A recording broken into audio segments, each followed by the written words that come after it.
So the methodology works such that the general outline is that information needs to go in, be transformed in a way that can't be transformed by an individual, and then taken back out.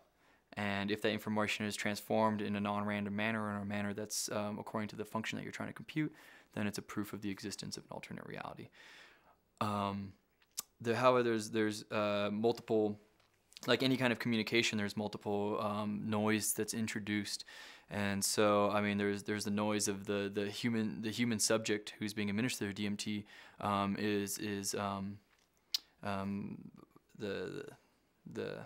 what would you say the I don't know, the inhibition, not the inhibitions, but the fogginess when you're induced with DMT, you're not sober. I mean, you're in a intoxicated state. So if you're going to give someone a long number, the problem is if they're intoxicated, how are they going to be able? First off, how are they going to be able to memorize a number, remember the number, and second, how are they going to be able to communicate the number or understand why they're in the DMT space at the particular point in time? I mean, loss of memory.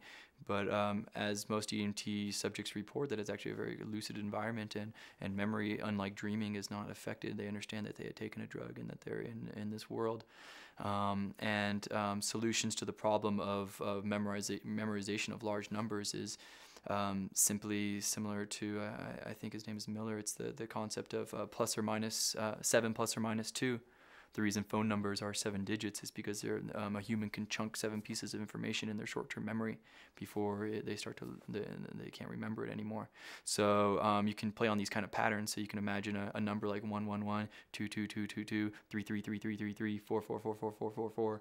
So a pattern number, but actually it gets quite long. So a human being can actually remember something of that size. And then those are the easy aspects. I mean, that's just training the human subject to remember this kind of information. The hard part, I think, is actually how you communicate it to the entities. So we don't know what the physics of the space is, so to speak. So in our space, when we communicate and we talk, there's air molecules in the air, and when I talk, I'm creating waveforms in this air form, fluctuations of pressure, and that's how you're able to hear what I'm saying. But in the DMT space, I mean, there's no assumption that there's a particular matter in the air, so it's hard to say that waveforms would travel. However, if we do look at what people are subjectively saying in their reports, is that the DMT beings seem to be communicating not necessarily through auditory signals, but definitely in a telepathic sense, so to speak. People feel that they're communicating discrete pieces of information, and at the same time, discrete pieces of information are being communicated back to them. So even if that problem is solved in the sense that we understand how to communicate with the DMT entities, then the third and final problem is are they able to are they sophisticated enough to do algorithms, computations on information? Do they understand our concept of mathematics? Do they understand our symbolic representation of numbers? But I think that I mean, this is a lot of steps and a lot of speculation along these steps. But I think that according to the subjective of claims of a lot of the human subjects that were induced by DMT, is that it's a highly technological world.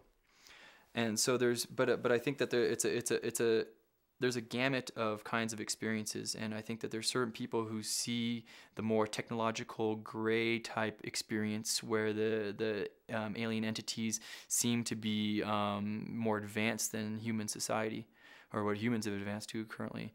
So it's not necessarily that you need to. And there's other people who see more, have a vision of a more God type of nature, where the union with a full collectivity or of that nature. And there's people who have, as Terence McKenna would articulate better than I could, but the more elves and the gnomish kind of teasers and pranksters, and not necessarily aiding, but as more practical jokesters.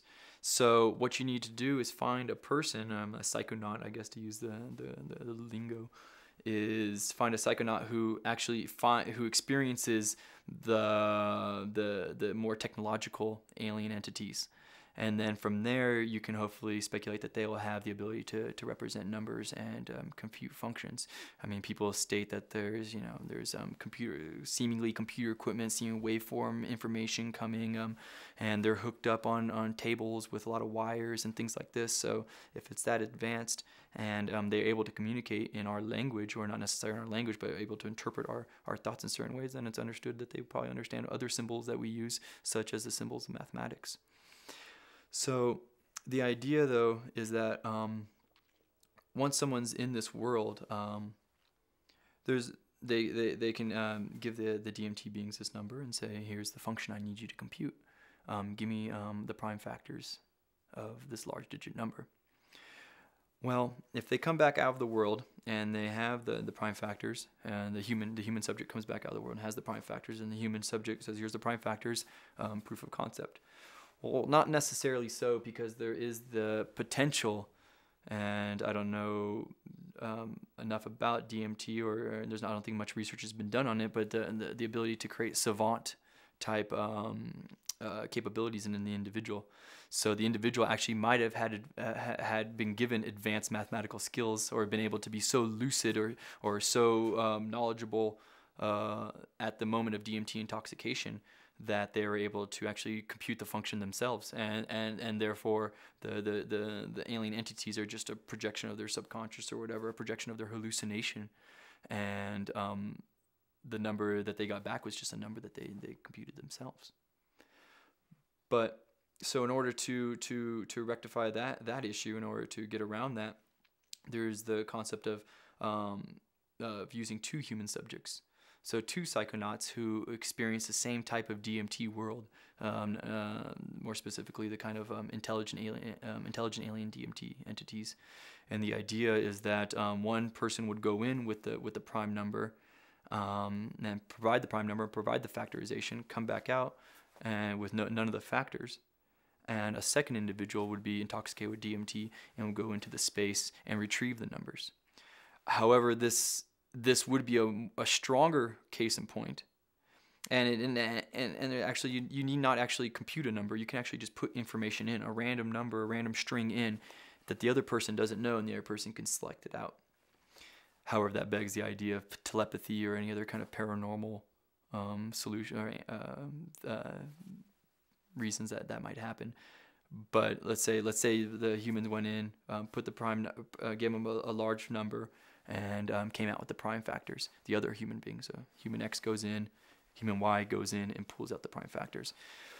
The problem with this, though, now is, again, we don't know the physics of this space. So the DMT world, we don't know how large it is.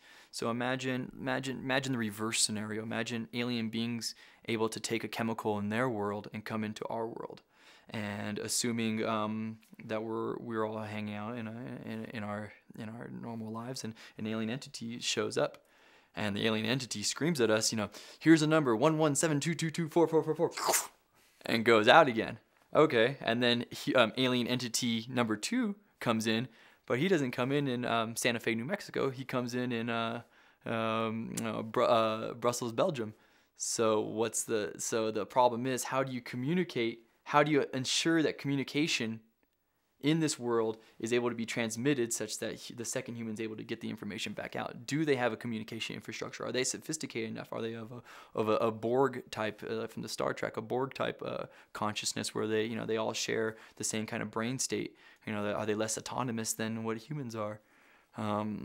These questions aren't known, and I don't think there's been much of an analysis, or very little analysis, except for besides what people report, of the physics of the space. And I think the best way to test for the physics of the space is to send people in with the intention in mind to determine what this space is all about. And I think that a method of doing that is to extend the DMT experience as much as possible, so people get familiar with it, habituated to it. And only through habituation are you going to understand the patterns. And so the ways to do this, as others, as ayahuasca and these other kind of DMT concoctions, is with the MAOs, these MAO inhibitors. is to maintain people in long-term states of massive or large scale or large dose DMT experiences. Now I don't know what this does. I mean, this is devoid of any kind of science or any kind of regulations or care for the patient or the subject or you're on call. But I mean, if you think of it from just a neurological perspective and just say keep the brain in the state of DMT inebriation as long as possible, so they can habituate to the actual subconscious experience that they're having. I'm not subconscious. I mean, sorry, the subjective experience that they're having. They can habituate to it and then start to learn the rules and figure out the patterns. What is going on? What is going on? Much like a baby coming into the being born in the womb or coming out into the world. Everything is kind of disassociated. They haven't made the neurological connections yet to categorize things and organize the world in such a way that it has a meaningful representation or a symbolic representation that thus you can work with. So similarly, I think when humans are taking DMT, they're much like a baby being born into a world where they don't know how to make the associations and make the connections. And so when people come back out of this state, they have a more of like a dreamlike representation of it. And it was kind of like this. It was kind of like this. It was humanoid beings, but they're just using their preconceived or pre-generated concepts in order to, and they're ascribing it to a world that may completely be totally different than what we know in this world. And so the idea is to pattern certain brains, those psychonauts, just much like astronauts, people who are strong at heart and strong at will and strong in consciousness to experience those kind of large inebriation sessions and to make their brain habituate and pattern to it, so that they can come back and say, this is actually what's going on, and run experiments inside of it.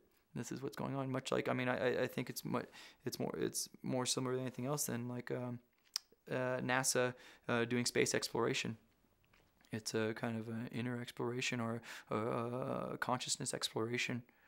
I hate to use those terms because they're very loaded with a lot of other concepts, but just an exploration of consciousness, subjectivity. I don't know how to say it. Yeah.